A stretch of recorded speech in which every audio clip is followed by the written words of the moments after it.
From skyrocketing into one of MTV's biggest global hits, airing in over 180 countries, to later being exposed and weighed down by allegations, that's how Pimp My Ride had one wild ride of its own. It began as a show that captured hearts, humor, creativity, and over-the-top transformations. But that admiration eventually flipped into criticism and even hate. So what really happened? Where did it all go wrong? Was the show as fake as people claimed? And what exactly were the allegations that shattered its glossy image? When Pimp My Ride premiered, it blended hip-hop swagger with car culture. Los Angeles rapper Exhibit became the charismatic host, surprising contestants and delivering one-liners with ease. The formula was simple but addictive. Exhibit would arrive at a contestant's home, poke fun at their beat-up car, and announce the famous line, "We're gonna pimp your ride." From there, the vehicle was hauled to the garage where professional customizers dreamed up the wildest transformations imaginable. The viewers saw fish tanks and back seats, cotton candy machines in trunks, dozens of screens, booming subwoofers, and even chandeliers and hot tubs stuffed into tiny cars. The big reveal always ended in tears, screams, and jaw-dropping reactions. For a time, it was MTV's crown jewel. More about fantasy and fun than practicality.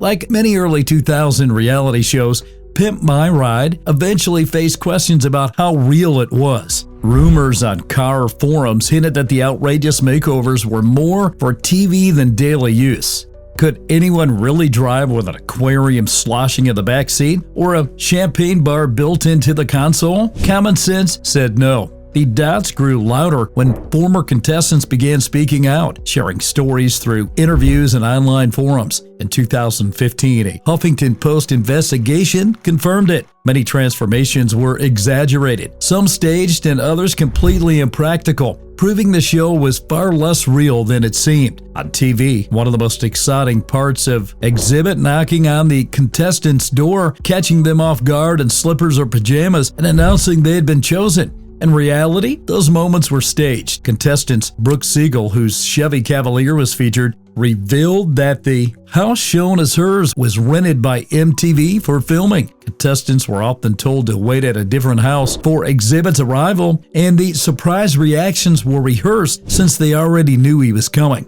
Brooke also shared that she did not audition at all. She was connected to producers through a friend. They then created a fake backstory for her on camera, presenting her as a 22-year-old film buff. In reality, she was 25 and working as a cocktail waitress. Even the final reveal was manipulated. Contestants like Jake Glazier and Justin Derringer admitted producers coached them to act more enthusiastic and redo their reactions until they looked perfect for TV. On screen, the makeover montage made it look like the transformation happened in just a few days or maybe a couple of weeks. In reality, contestants were often without their cars for 6 or 7 months. For people who depended on those vehicles daily, that was a serious problem, but MTV never mentioned it. Early episodes even suggested the work might be done over a single weekend. Contestant Seth Martino revealed he had to rent a car during the wait. He initially paid out of pocket and only received partial reimbursement 2 years later. Others said MTV covered short rentals. Behind the scenes, producers knew these projects would take months. Clever editing disguised the timeline. Mechanics were constantly chasing rare parts and juggling multiple cars at once. They filmed out of order to create the illusion of speed, while contestants quietly struggled. The heart of Pimp My Ride's appeal was always the outrageous upgrades, but many of those flashy features were useless once the camera stopped rolling. Contestants revealed that impractical or unsafe additions were often removed or swapped out before the cars were returned. Justin Derringer, for example, had a champagne dispenser installed in his center console and a projector in the back. Both looked impressive on screen, but were stripped out afterward, either for safety reasons or because they were not street legal. Justin admitted that a lot of the stuff they showed on TV never made it home with him. Seth Martino experienced the same problem. His car came back with LED seat lights that overheated, a cotton candy machine that sprayed sugar everywhere, and a robotic arm that was basically fake, controlled off screen for the episode.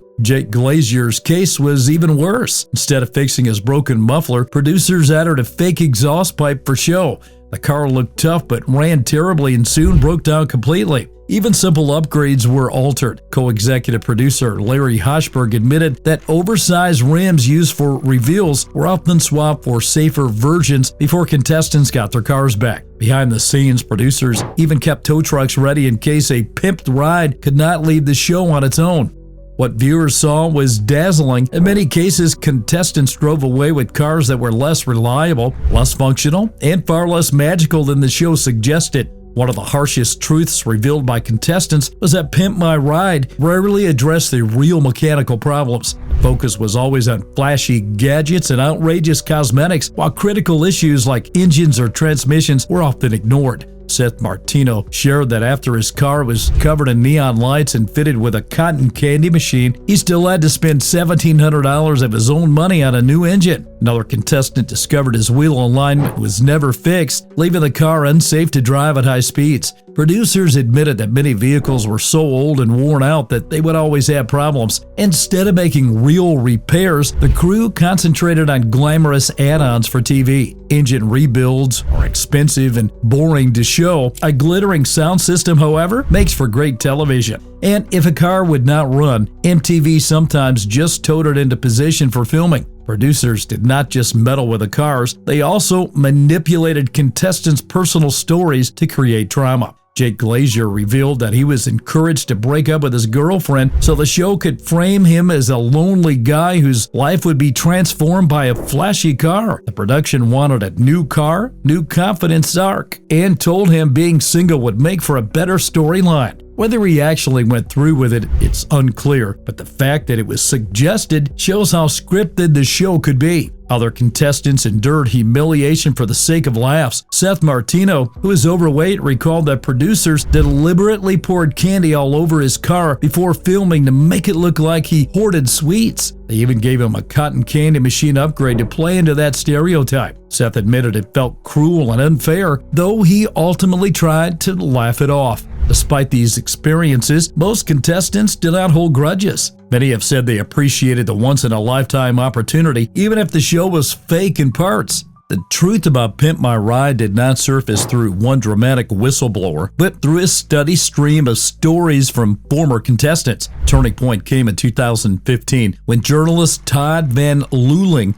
published an expose in the Huffington Post titled, "Here's What Really Happened to the Cars from Pimp My Ride." He interviewed several participants, including Seth Martino, Justin Derringer, and Jake Glazier, whose accounts aligned on issues such as long build times, impractical features, stage reactions, and cosmetic over substance fixes. Their consistency made the claims difficult for MTV to dismiss. Producer Larry Hochberg defended the show by saying that many removals were for safety reasons and that most cars were already in poor condition. So there were limits to what could realistically be done. Exhibit also spoke out years later, clarifying his role. He stressed that he was just the host and not involved in design or repair decisions, joking that viewers never saw him hold a tool. He admitted he was sometimes surprised by the bizarre modifications and felt it was unfair when fans blamed him for the mechanical failures. MTV itself never responded to the allegations, likely because by then the show had ended. The audiences already understood that reality television was rarely authentic. By 2007, Pimp My Ride was canceled after 6 seasons, seemingly without much explanation. Some blamed declining ratings, others pointed to the looming recession and rising gas prices that made tricked-out cars feel less appealing, and many believed the formula had simply run its course. MTV moved on to other shows, while West Coast Customs transitioned to new projects like TLC Street Customs. For Exhibit, the end of the show marked a difficult period. His income dropped drastically from nearly $500,000 in 2007 to about $67,000 in 2008, leaving him unable to cover nearly $1 million in back taxes. With MTV money gone, he filed for bankruptcy twice between 2009 and 2010 and was forced to sell his home and possessions. He later expressed frustration, claiming Viacom withheld royalties from reruns and merchandise. And by 2022, he he was threatening legal action. Still, Exhibit reinvented himself. As for the cars, most are long gone, either broken down or stripped of impractical features. Occasionally, photos surface of abandoned pimp rides, rusting away like relics of a bygone MTV era. Yet, most contestants still recall the experience fondly. Despite the flaws, it gave them stories, memories, and a taste of fame, proving Pimp My Ride was unforgettable, even if not entirely real. Yet, despite the fakery, it remains one of MTV's most memorable shows. It was entertaining, outrageous, and gave us daydreams about candy-colored rides with wild features. Much like a magic show, knowing the tricks does not erase the fun, it only changes how we see it. It continues through nostalgia, memes, and the many transformation shows that followed. Entertainment can dazzle us, but we should always look under the hood before believing the illusion. Reality TV, after all, often runs on fantasy.